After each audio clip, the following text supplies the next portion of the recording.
I am your chef, Larry Bañadas, here in the kitchen to do a traditional dish with an American interpretation. Of course, Ukoy is one of the most famous dishes, ranging from merienda into, in my case, fine dining experiences. I'm going to prepare this dish with indigenous ingredients here that you can find in the States. What I'm going to do first is peel the sweet potato. What you want to look for is a sweet potato that is free of any large blemishes or soft spots. You want one that is nice and firm. So now I have some beautiful julienne cut sweet potatoes. I also need to cut a little bit of scallion for this dish.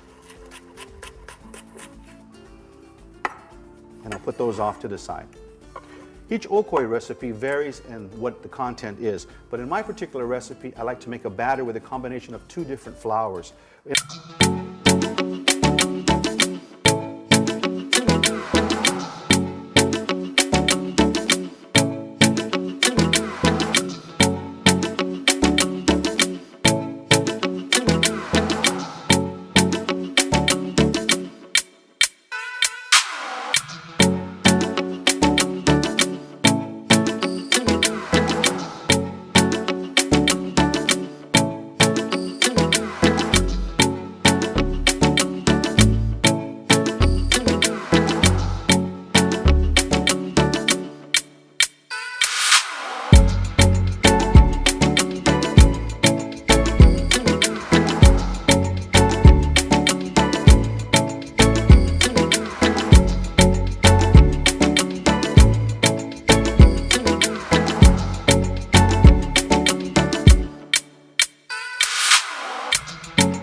Also go into my mixture, and I just mix this all together.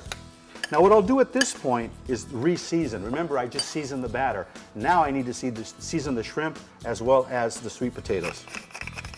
So another twist or 2 of black pepper, a little bit more salt, and I'll mix this all together. Now what you want to wind up with is a mixture where it's not predominantly batter. As you can see here, the batter is just like a slight binder to the shrimp and the sweet potato. And this is the secret to a great Ukoy recipe. Lots of sweet potato, lots of shrimp, less batter. The batter only really kind of holds everything together. So once this is mixed together nicely, we're going to take it over to the stove now and put it on the fryer. A nice teaspoon, and simply drop it in the oil.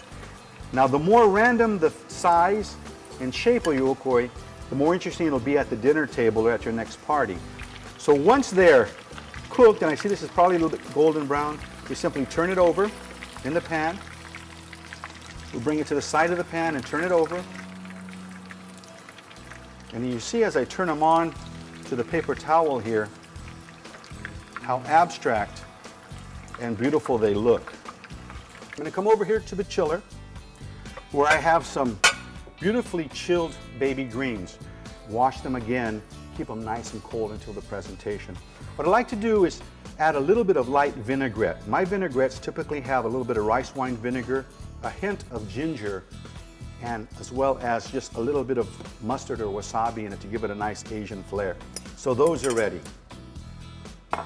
Now we can also have some fun with a variety of different sauces to really make this Ukoy a spectacular entree or appetizer. And what I've made here are a couple of sauces. Roasted red pepper aioli made with roasted red pepper, a lot of garlic, and a little bit of vinegar. Very, very good, as well as scallion oil. I make this by simply taking some scallions, some fresh garlic, and olive oil and putting it in my blender.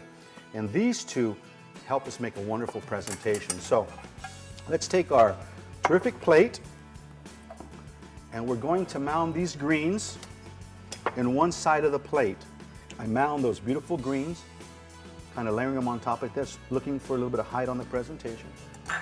And what I'll do next is take those sauces, that roasted red pepper aioli, and I'll just make a zigzag design on my plate. That in itself adds a lot of interest. I'll take 2 of my delicious Ukoy, nice and hot and crispy. I'll put them on the plate. I'll add a few of my little baby tomatoes here, these sweet little baby grape tomatoes or Bryan tomatoes you can find in your local markets. I'll put those around. A little bit of chopped parsley, which I've reserved, and then I'll come back with that scallion oil. And how about a little drizzle around the border of the plate? It's been a pleasure cooking for you. Enjoy your Ukoy.